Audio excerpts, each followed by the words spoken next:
가지고 요걸 또 꼬투리로 잡아가지고 최초의 충격이 있은 다음에 뭐 10분 동안 시속 30노트를 달렸다. 이런 소설 같은 것을 쓰고 있어요. 그래서 저는 이걸 보면서 한국의 가장 큰 안보 위의 요소거든요. KBS, MBC입니다. KBS, MBC가 가장 큰 안보 위의 요소입니다. 안보 위의. 자국병 난동을 왜 이렇게 생각할까? MBC, KBS 아닙니까? 이런 중대한 사건이 났을 때 공론을 분열시키고 당군 생각을 확산시키고 사실을 완전히 해체시키고 이런 것을 제 세상 확인할 수가 있었다. 그럼 이명박 대통령을 자기가 임명장을 준 사람이 그것도 기자 출신이 KBS 지금 사장을 하고 있는 거예요. 아니 KBS한테 우리가 바라고 있는데 무슨 과장 보도를 해달라는 겁니까? 아니면 공부를 해달라는 겁니까? 제발 사실대로만 써달라는 거 아닙니까? 사실대로. 기사 문장이 맞는 기사를 써달라는 거.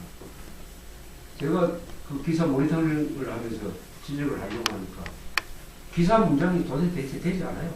지금 MBC, KBS 9시 뉴스에서 나오는 기사 문장은 기사 미달이 대부분입니다. 기사 요건 미달. 기사 요건. 또 기자가 절대 써서는 안 될 표현입니다.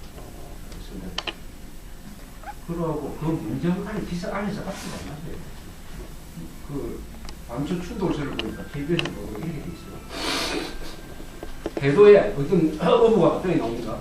마이크를 갖다 대니까 보니까 해도에도 없는 암초가 발견됐습니다. 또 이렇게 얘기해요. 그럼 해도에 있는지 없는지 해도를 봐야 될 거 아닙니까? 이 기자가 해도도 안 보고 따라서 충돌했을 가능성이 있습니다. 이런 식으로 딱 물어봐 버리죠. 근데 나중에 보니까 해도에 다 있어요. 해도에 그거는 뭐 있다는 게 아니라 해도에 없어요. 암초가 없습니다. 그러고 그럼 그 암초가 어디 있느냐? 그 기사 내용이 이래 돼요. 사고 난 지점에서 800m 떨어져 있습니다. 아니 사고 난 지점이 있어야 암초 충돌이 되지. 암초의 위치가 사고 난 지점에서 800m 떨어져 있습니까라고 보도를 했어요. 그럼 암초 충돌이 어떻게 됩니까? 얘기가 무슨 배가 잠프를 해가지고 키스를 했습니다. 그러니까 한국 언론이 좌경화된 사회 속에서 원래 이념적으로 인간이 포로가 되고 있는 자기 본업에 충실하지 않습니다. 이념에 경도된 학자가 학문을 할 수가 있습니까? 이념에 경도된 종교인이 성직자역을 할 수 있습니까? 이념에 경도된 기자는 사실을 다 자기 이념에 맞춰가지고 구겨버리고 그것을 제대로 교정 보는 국장도 없고 말도 안 듣고 하는 이런 일종의 무정부 상태가 지금 KBS, MBC 연합뉴스 안에 조성되고 있고 그게 안보에 치명적인 영향을 미칠 수 있겠다. 이게 만약 전시하면 어떻게 되겠느냐. 물론 그때는 언론 공개를 하니까 좀 문제는 다를 수가 있지만 전쟁 중에 이런 일이 일어나면 과연 전쟁을 수행할 수 있겠냐. 그 다음에 이 언론이 이렇게 하니까 자연히 어떤 방향으로 보도가 되느냐. 내부 폭발설, 암초설, 기름 탱크를 이거 전부 다 우리 군이 잘못했던 겁니다. 우리 군한테 책임 없는 겁니다. 당연히 문제를 제기해야 돼. 북한이 도할 가능성에 대해서는 축소를 하는 바람에 또 구조 문제를 가지고 다루다 보니까 군대가 잘못 대응한 것만 변경적으로 폭로시키는 이런 결과를 줘가지고 군이 동해북이 되고 있다. 그러니까 여기 대응하기 위해서 군대는 또 쓸데없는 자료까지 다 내려가지고 군이 회사와 뭐가 다르냐? 군이 회사가 뭐가 다르냐? 또 일부에서 생존자를 왜 자유롭게 안 해주냐니까 또 생존자 인터뷰 만들어야도 계속 또 이렇게 나옵니다. 군이 가지고 있는 고유의 그 보안 기능이 상당 부분 마비되었다. 이런 걸 저는 이번 사건에서 가장 큰 우려사항으로 보는데 그 출발점은 청와대에 있다. 이렇게 생각합니다. 그러나 사실이란 것은 이게 참 진실이란 것은 숨기기가 힘들죠. 그래서 하나씩 주로 조선 중앙일보의 취재에 의해서 또 이 한국 사람이 보니까 밀리터리 매니아들이 많아가지고 MBC, KBS가 은근히 보도를 하면 바로 그 순간에 거기에 토를 다는 보도를 하고 거의 또 여론이 맞았습니다.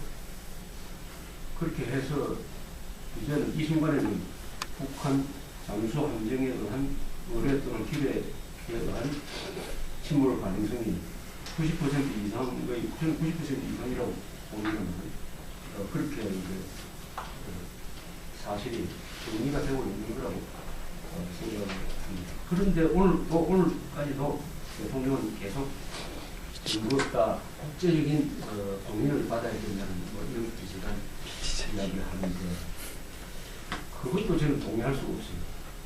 안보 문제입니다. 안보 문제를 국제적으로 공유합니다. 그게 가능할까요? 아니 어느 나라가 주변 국가에서 어느 나라가 한국 입장에 서가지고 그 사실을 이해하려고 하겠습니까? 아니 안보는 자주국방이지.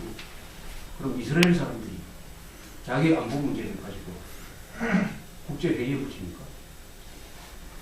또 이 진상조사에 외국 전문가들을 초청하는 것은 글쎄요. 난 그것도 우리가 능력이 없느냐. 이거 진상조사할 능력이 우리가 없겠느냐 하는 생각이 들고 또 민간인을 참여시킨다? 군 주도로 한다. 민간인들이 나중에 그러면 군의 발표에 동의하지 않는가. 이런 식으로 되면은 이거 뭐 다수결로 해가지고 원인 불명을 지킨다. 이런 쪽으로까지 갈 가능성이 있지 않을까. 그럼 지금 드러난 증거 가지고 북한의 책임을 어느 정도 물을 수 있느냐. 저는 한 90%의 가능성을 가지고 물을 수 있다고 생각합니다. 그러나 이명박 대통령은 100%를 원하겠는데 100%까지 나올 수 있겠느냐. 나올 수도 있겠죠. 거기서 뭐 얼마나 비례를 파편을 끊길 가능성이 너무 높습니다. 항공사고도 조사를 하면 항공조사는 우선 생존자가 없는 경우가 많은데도 비행기를 다 파편을 복원해가지고 거의 정확하게 원인을 밝혀내는데 보통 시간이 많이 걸리죠. 2년, 3년 이상 걸립니다. 거기까지 가다가는 이 사건의 의미는 없어지겠어요. 3년 뒤에 어떻게 대응을 하느냐. 이 시간의 문제를 이런 것도 어떻게 처리할 수 있느냐. 그럼 90%의 가능성이 있을 때, 이것은 방어식으로 북한의 소행으로 단정한다 할 것이냐. 다른 단정이라는 표현 이외의 다른 표현을 우리가 표현해서 만들어낼 것이냐. 100%가 안 된 상황에서 이명박 대통령은 어떤 대안을 내놓을 것이냐, 어떤 대책을 내놓을 것이냐, 이게 아주 고민일 것입니다. 고민. 예단이란 말을 자꾸 부정적으로 쓰는데, 아까 트럼프 대통령이 한 이야기는 줄이면 대통령은 예단하는 자리라는 거죠. 대통령은 미리 상황을 자기 남들이 예측하고 결단을 해야 되니까 예단하는 자리가 대통령이라는 자리다. 그러나 학자나 다른 사람들은 그런 부담이 없으니까 사후에 판단할 수 없다. 시간을 얼마든지 적을 수가 있다. 그러나 대통령은 예단하는 자리다. 그런데 이명박 대통령은 청와대는 예단을 하고 있어요. 북한은 관계 없다는 식으로 예단을 해놓고 남북은 예단하지 말고. 아니 왜 예단할 시 우리는 예단할 줄 알고 있습니다. 누구든지 예단을 하고 있어요. 또. 그래서 한국 사람들이 이 언어의 토로가 되는 경우가 많은데 예단하면 나쁜 거이다. 그러면 정치는 예단하는 자리고 정보가 제한되어 있을 때 이 전쟁을 할 때 지휘관이 적에 대해서 100% 알고 싸우는 경우가 언제 있습니까? 30%밖에 몰라도 전쟁을 해야 되는 것이고 대통령도 90%의 가능성 가지고 이것은 북한 소행이라고 몰아붙일 것이냐 아니냐를 결정을 해야 된다. 그 결정을 이명박 대통령이 어떻게 할 거냐 하는 거예요. 저는 걱정도 되지만 재밌는 거라고 생각합니다.